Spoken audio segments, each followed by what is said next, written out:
Shalom, Bapak Ibu semuanya, mari kita sebelum mulai kita akan bersatu di dalam doa.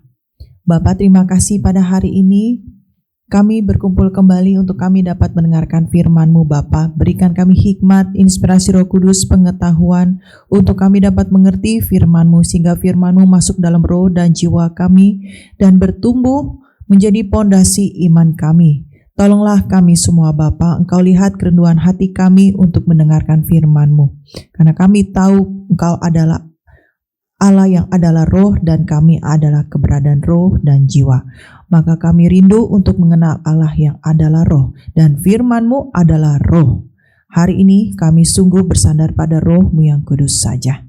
Terima kasih Bapa. Di dalam nama Tuhan Yesus Kristus kami sudah berdoa dan mengucap syukur. Amin. Shalom Bapak Ibu yang terkasih, sudah 2 minggu ya kita nggak bertemu. Hari ini kita belajar kembali dengan judul Allah yang tidak melampaui tanda-tanda.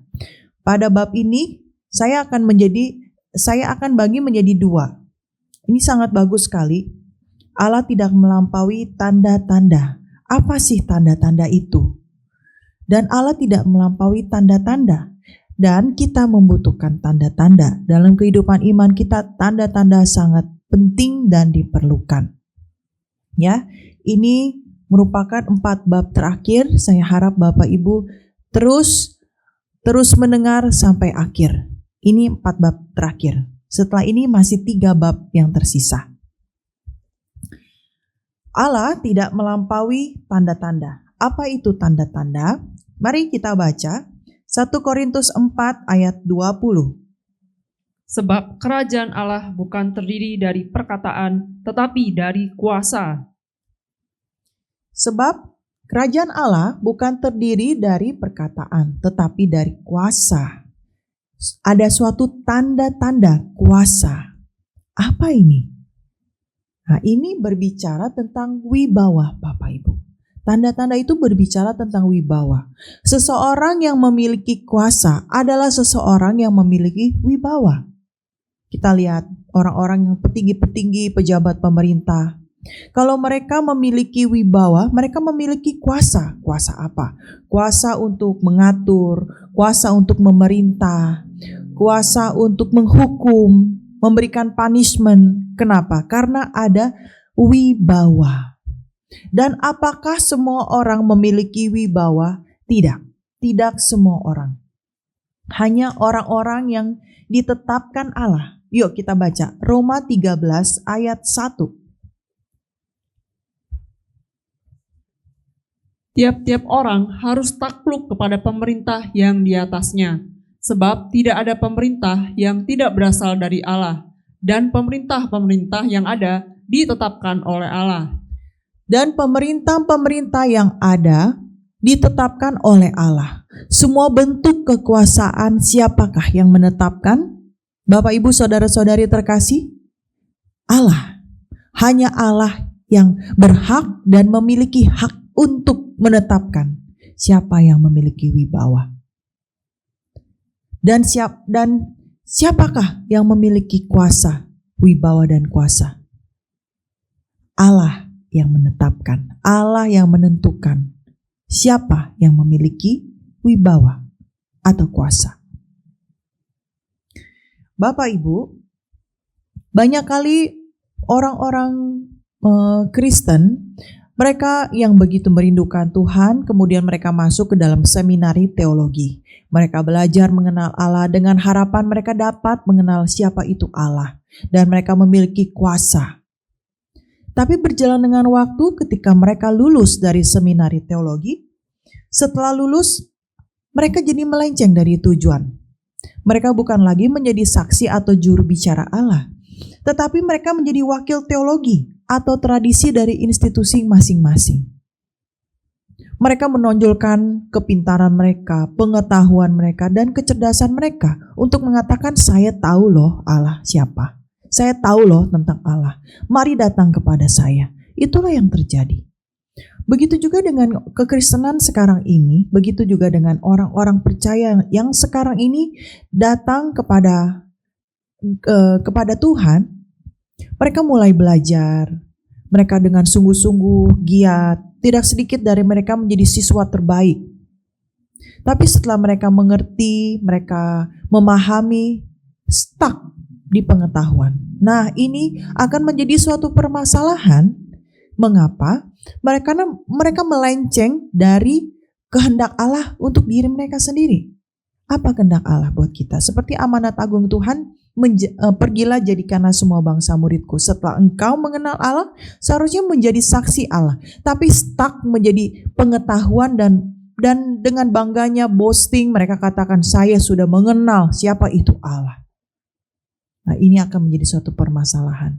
Dan apa yang akan didapat? Hanya terjadi suatu perdebatan, bertemu dan berdebat. Siapa yang lebih tahu, siapa yang lebih benar, siapa yang lebih pintar, siapa yang lebih cerdas, dan sebagainya. Apakah ini tujuan dan kehendak Allah manusia diciptakan? Hanya untuk boasting? Membual? Berkompetisi siapa yang paling pintar? Bukan kan? Coba kita baca kembali apa sih perintah Tuhan yang sesungguhnya buat manusia. Matius 28 ayat 18 sampai 20. Yesus mendekati mereka dan berkata, "Kepadaku telah diberikan segala kuasa di sorga dan di bumi. Karena itu pergilah, jadikanlah semua bangsa muridku dan baptislah mereka dalam nama Bapa dan Anak dan Roh Kudus. Dan ajarlah mereka melakukan segala sesuatu yang telah kuperintahkan kepadamu. Dan ketahuilah, aku menyertai kamu senantiasa sampai kepada akhir zaman." Inilah perintah Yesus. Pergilah, jadikanlah semua bangsa muridku. Baptislah mereka dalam nama Bapa, Anak, dan Roh Kudus, dan ajarlah mereka melakukan segala sesuatu yang telah kuperintahkan kepadamu. Apa kehendak Tuhan? Untuk kita menjadi saksinya, menjadi saksi Injil Kristus. Untuk kita menjadi abdi daripada Roh Kudus, menjadi abdi Kristus. Inilah kehendak Tuhan. Namun yang terjadi sebaliknya. Menjadi wakil daripada teologi atau tradisi. Jika ini terjadi, hanya menjadi wakil teologi, pengetahuannya menjadi yang utama, maka akan tercipta suatu jurang pemisah antara dia dengan Tuhan. Padahal seharusnya ketika ia menjadi saksi Yesus, dia menjadi saksi Injil, maka dia akan mengalami Yesus, dia mengalami Allah dan memiliki kuasa. Ada dua jalan. Setelah kita mengenal Allah, setelah kita belajar, yang mana yang kita akan tempuh? Kita menjadi wakil daripada pengetahuan atau menjadi wakil daripada teologi? Atau kita menjadi saksi Allah, menjadi juru bicara Allah, menyampaikan isi hati Allah? Jika ini yang kita lakukan, kita menonjolkan pengetahuan kita, akan terjadi suatu jurang yang besar, pemisah antara kita dengan Tuhan. Kita tidak lagi dekat dengan Tuhan. Sepertinya mengenal Tuhan, tapi sebenarnya jauh. Karena pengetahuanlah yang ditonjolkan. Tapi ketika kita belajar, kita menjadi juru bicara Allah, menjadi saksi Allah. Kita akan dalam proses kita berjalan bersama Tuhan, menjadi saksinya, kita akan mulai mengalami Allah dan memiliki kuasa. Ada dua. Yang mana? Yang Bapak, Ibu, Saudara semua sedang berpikir untuk jalani nantinya. Bapak, Ibu, ketika Yesus naik ke surga, ada satu pribadi Allah yang dijanjikan akan menyertai orang percaya. Siapa itu? Mari kita baca Yohanes 14 ayat 16. "Aku akan minta kepada Bapa, dan Ia akan memberikan kepadamu seorang penolong yang lain, supaya Ia menyertai kamu selama-lamanya." Siapakah dia, Bapak Ibu? Aku akan minta kepada Bapa. Ayat selanjutnya, yaitu Roh kebenaran. Dunia tidak dapat menerima Dia, sebab dunia tidak melihat Dia dan tidak mengenal Dia. Tetapi kamu mengenal Dia, sebab Ia menyertai kamu dan akan diam di dalam kamu. Nah, inilah roh kebenaran. Dialah yang dikatakan akan menyertai kita. Pada masa lampau para nabi menyertai umat Allah. Namun sekarang Roh Kuduslah yang menyertai orang-orang percaya. Saat ini, zaman sekarang ini, Roh Kuduslah yang menyertai. Dan Bapak Ibu tahu, pekerjaan Roh Kudus seperti seseorang bermain piano. Ketika seseorang bermain piano, pada saat lagu piano selesailah orang itu bermain. Demikian pekerjaan Roh Kudus. Ada kuasa, tanda-tanda heran, ada dinamika dan sebagainya. Tetapi pada saatnya Yesus datang, selesailah pekerjaan Roh Kudus. Sekarang ini Bapak Ibu yang rindu untuk bekerja bersama Roh Kudus. Untuk Roh Kudus tinggal di dalam roh jiwa Bapak Ibu saudara-saudari terkasih, bekerja. Buatlah roh jiwamu menjadi kantor tempat Roh Kudus tinggal dengan nyaman. Maka Roh Kudus akan bekerja bersamamu, menyatakan kuasa dan tanda-tanda heran. Nanti pada saatnya Roh Kudus, pada saatnya Yesus datang, selesailah pekerjaan Roh Kudus.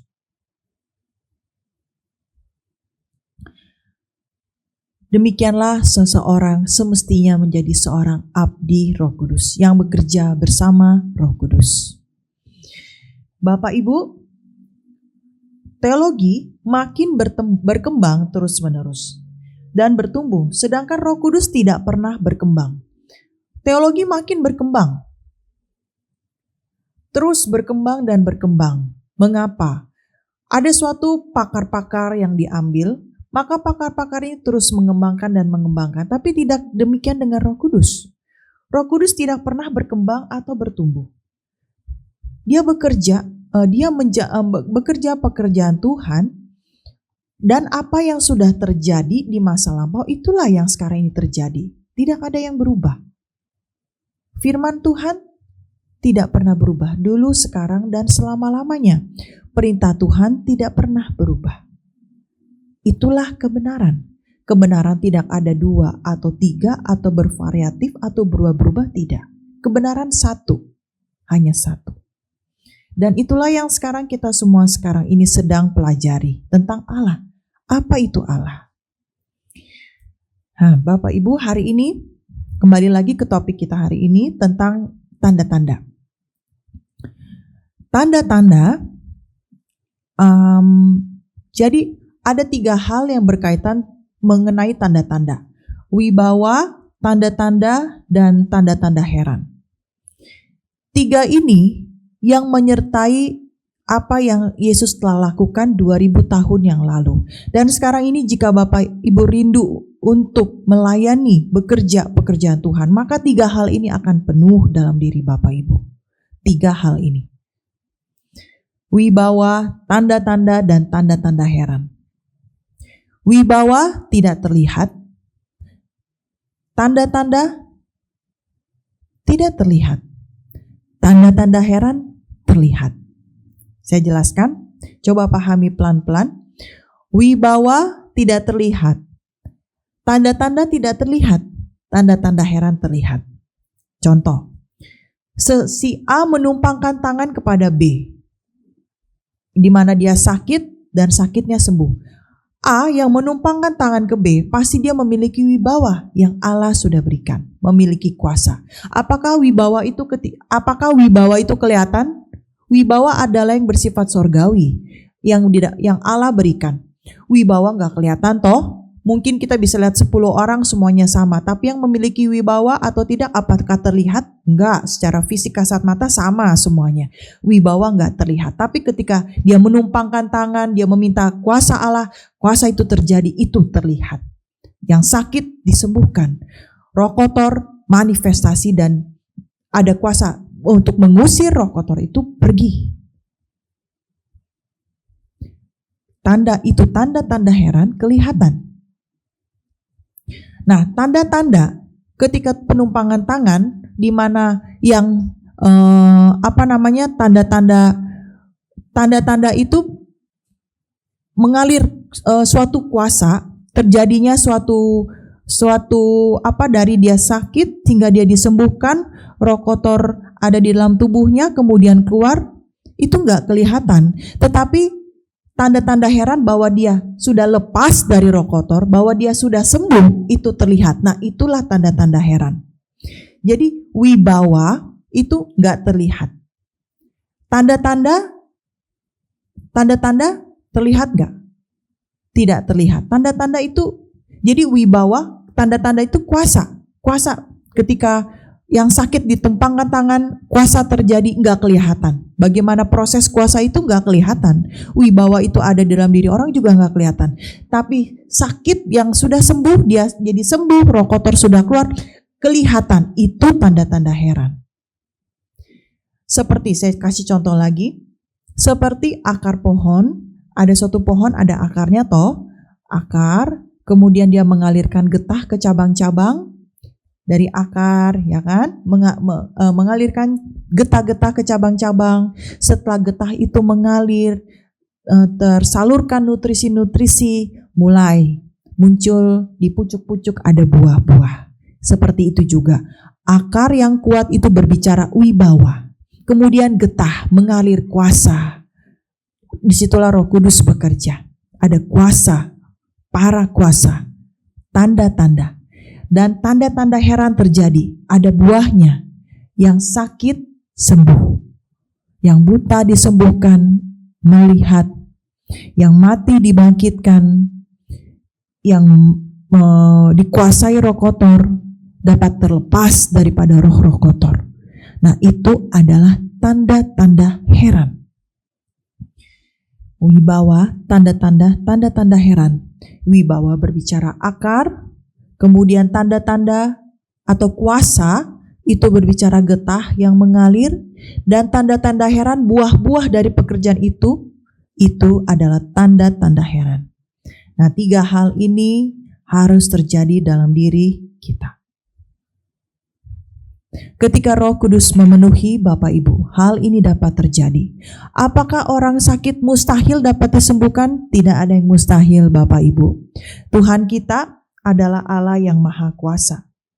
Alam semesta ini yang begitu besar saja, dengan perkataan Allah, satu perkataan, jadilah alam semesta. Coba kita baca Ibrani 11 ayat 3. Alam semesta ini telah dijadikan oleh firman Allah. Karena iman kita mengerti bahwa alam semesta telah dijadikan oleh firman Allah, sehingga apa yang kita lihat telah terjadi dari apa yang tidak dapat kita lihat. Dengan iman kita mengerti bahwa alam semesta telah dijadikan oleh firman Allah. Jadi dengan firman Allah, alam semesta ini telah dijadikan. Jadi apakah mustahil bagi kita, bagi Bapak Ibu Saudara sekalian yang sudah menerima Roh Kudus, yang sudah ada nama Yesus, apakah mustahil untuk memiliki kuasa dan menumpangkan dan orang itu dari sakit menjadi sembuh? Tidak ada yang mustahil, Bapak Ibu. Tidak ada yang mustahil. Tidak ada yang mustahil. Suatu saat umat Israel bertanya kepada Allah, Allah, siapakah engkau? Lalu Allah berfirman, Aku adalah Aku. Dan Allah katakan, Aku adalah yang maha kuasa. Ya, Allah kita adalah Allah yang maha kuasa. Dengan satu perkataan jadilah alam semesta. Dengan satu perkataan jadilah cakrawala. Langit dan bumi, samudra, tumbuh-tumbuhan, binatang, hewan, semua tanda-tanda penciptaan terjadi hanya dengan perkataan Allah. Maka tadi kita baca 1 Korintus 4 ayat 20 katakan, kerajaan Allah bukan terdiri dari perkataan, tapi dengan kuasa. Ada kuasa yang terjadi. Jadilah cakrawala, terjadi. Bukan hanya kata-kata saja, ada kuasa yang terjadi. Itulah iman kita. Allah tidak melampaui tanda-tanda. Artinya Allah sangat menghargai tanda-tanda, Bapak Ibu. Tanda-tanda itu adalah eksis, ada, terjadi. Ketika Roh Kudus bekerja bersama roh jiwa kita, kuasa dan tanda-tanda heran terjadi. Selama 40 tahun umat Israel Dia meskipun mereka menggerutu, mereka mengeluh, Tuhan, kami ini makan apa? Bagaimana kami hidup 40 tahun di padang gurun? Mereka mengeluh, menggerutu, bertanya-tanya apakah Allah akan memberi mereka daging dan roti kepada mereka yang jumlahnya banyak itu? Tapi selama 40 tanda-tanda itu nyata, sempurna. Ada tiang awan melindungi mereka. Waktu panas terik ada tiang awan. Ketika malam hari gelap gulita ada tiang api. Kemudian ada burung mengantarkan mana buat mereka. Mereka bisa makan roti, mereka makan daging. Bahkan pakaian mereka pun serta sandal mereka pun tidak menjadi usang. 40 tahun demikian Allah memelihara mereka. Memelihara umat Israel dengan luar biasa. Demikian kuasa daripada Allah kita ketika Allah menyertai, Allah menyatakan kuasanya. Bahkan pakaian pun tidak menjadi usang, Bapak Ibu. Tidak ada yang kelaparan. Hanya satu kuncinya, apa yang harus kita lakukan? Taat pada perintahnya. Itulah yang Allah kendaki. Apakah ada yang lain? Tidak. Sebab Allah kita adalah Allah yang maha kuasa. Dengan kita mematuhi perintah Allah, maka kuasanya dinyatakan. Dan kuasa itu bukan terjadi untuk segelintir orang-orang, wah itu si pendeta ini, wow cuma dia doang yang bisa, saya enggak. No, kuasa itu universal Bapak Ibu. Mari kita baca sebagai ayat terakhir, Kisah Rasul 1 ayat 8. Tetapi kamu akan menerima kuasa kalau Roh Kudus turun ke atas kamu, dan kamu akan menjadi saksiku di Yerusalem dan di seluruh Yudea dan Samaria dan sampai ke ujung bumi. Tetapi kamu akan menerima kuasa kalau Roh Kudus turun ke atas kamu, dan kamu akan menjadi saksiku di Yerusalem dan di seluruh Yudea dan Samaria dan sampai ke ujung bumi. Wow, ini adalah suatu janji yang luar biasa yang harusnya kita semua pada hari ini tanpa ragu kita katakan amin. Kita mau menjadi saksi Yesus, kita menerima kuasa. Suatu gereja, jika dia tidak dibatasi dengan hukum Taurat, tidak terkungkung, merdeka dari hukum Taurat, tidak banyak peraturan-peraturan tubuh yang terus moral etika yang mengikat, maka kuasa akan melimpah ruah. Tapi kalau gereja yang terkungkung dengan hukum Taurat dibatasi, maka tidak ada kuasa dalam gereja itu. Iman kita bukanlah hukum Taurat. Bukan. Lalu ada pertanyaan, kalau gitu kita abaikan aja. Oh tidak, Yesus datang dikatakan tidak meniadakan. Jangan salah, harus menaati orang tua. Hormat harus. Kalau enggak, ada hukum-hukum dunia akan menghukum engkau. Dan dalam hukum Taurat ada berkatnya di dalam bumi. Taati. Jangan membunuh, jangan berzina, jangan mencuri, jangan berdusta, jangan mengingini barang milik orang lain. Dan 4 hukum di atas jangan sampai diabaikan. Jangan ada berhala, jangan ada padamu Allah lain, jangan menyebut nama Tuhan sembarangan, jangan ada patung. Ini harus sekali. Jangan menyebut nama Tuhan sembarangan, ingatlah dan kuduskanlah hari Sabat. Semua ini sangat penting. Tapi saya katakan sekali lagi, jika engkau terus dituduh dan dituntut oleh hukum Taurat dan meniadakan kasih karunia tanpa mengucap syukur pada kasih karunia dan keselamatan Yesus, susah untuk memiliki kuasa. Maka bebaslah dari hukum Taurat. Terimalah Injil kasih karunia, karena di dalamnya ada keselamatan, ada kasih karunia. Mengucap syukur. Bapak Ibu rindu untuk memiliki tanda-tanda menyatakan kuasa Allah? Maka Bapak Ibu mintalah Roh Kudus. Ini kita sudah pertemuan yang kesekian kali. Saya harap semuanya sudah menerima Roh Kudus. Jika masih belum, Bapak Ibu belum menerima Roh Kudus, bisa kontak nomor saya gitu, atau Bapak Ibu kontak nomor saya. Nanti ada di sini. Oke. Segera mungkin. Keputusan iman itu jangan terlalu lama. Mengapa? Kita nggak ada yang tahu apa yang terjadi dalam diri kita besok. Apakah besok kita masih bernafas, kita masih hidup, atau malam ini mungkin kita sudah Tuhan panggil, kita nggak ada yang tahu, Bapak Ibu. Segeralah ambil keputusan, apalagi yang ditunggu-tunggu. Mengikuti Yesus bukanlah gak ada ruginya, Bapak Ibu. Mengikuti Yesus adalah jaminan mutlak bagi hidup kita. Jaminan mutlak. Demikian, hari ini saya gak berlama-lama dan juga gak panjang. Ini ada satu poin penting yang semuanya harus tahu, bahwa terimalah Roh Kudus. Bekerjalah bersama Roh Kudus, menyatakan kuasa, tanda-tanda. Memiliki wibawa. Wibawa, tanda-tanda, tanda-tanda heran. Ini 3 hal ini menjadi satu. Menjadi saksi Yesus, menaati perintah Tuhan seumur hidup sampai akhir. Kejarlah. Kejarlah, Bapak Ibu. Berjuang untuk imanmu. Saya hanya bisa menyampaikan firman. Tetapi kehendak Bapak Ibu itu adalah keputusan daripada Bapak Ibu.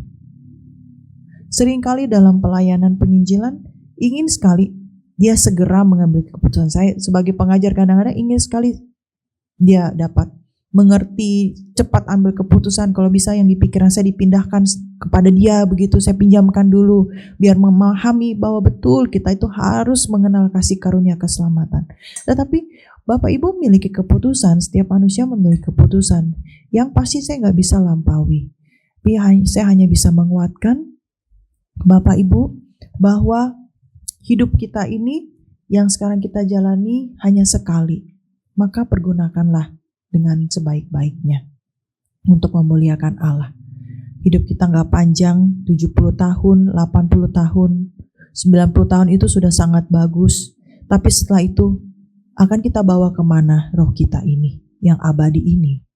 Kalau dia tidak mengenal Allah, akan kemana dia ini? Gak punya rumah. Perjuangkanlah Bapak Ibu dengan sungguh-sungguh, berjuang dengan sungguh-sungguh. Demikian firman pada hari ini. Minggu depan saya akan masuk ke bab tetap di bab ini, tapi bagian B. Kita akan bahas ini lebih dalam lagi. Oke, mari kita bersatu di dalam doa. Bapa, terima kasih pada hari ini kami telah mendengarkan firman-Mu dan hati-Mu, Bapa. Engkau rindu untuk memberikan wibawa dan kuasa kepada kami. Tapi banyak kali kami begitu degil, kami begitu sombong dengan pengetahuan kami yang tidak ada apa-apanya.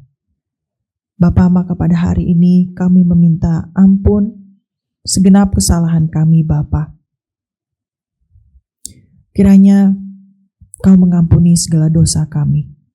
Dosa pikiran kami yang terkutuk, dosa perkataan yang sia-sia dan perbuatan yang tidak berkenan di hadapan-Mu, Bapa. Kami rindu untuk menjadi saksi-Mu. Kami rindu untuk bekerja bersama Roh Kudus, menjadi abdi Kristus.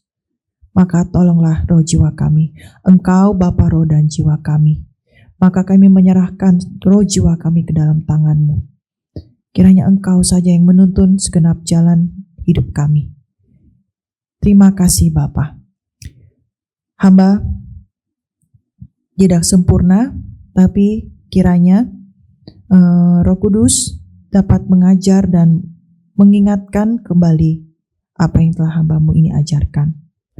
Terima kasih Bapa, dalam nama Tuhan Yesus Kristus kami sudah berdoa dan mengucap syukur. Haleluya, amin. Demikian firman Tuhan pada hari ini. Marilah kita kembali kepada Alkitab. Salam Berea. Sarange.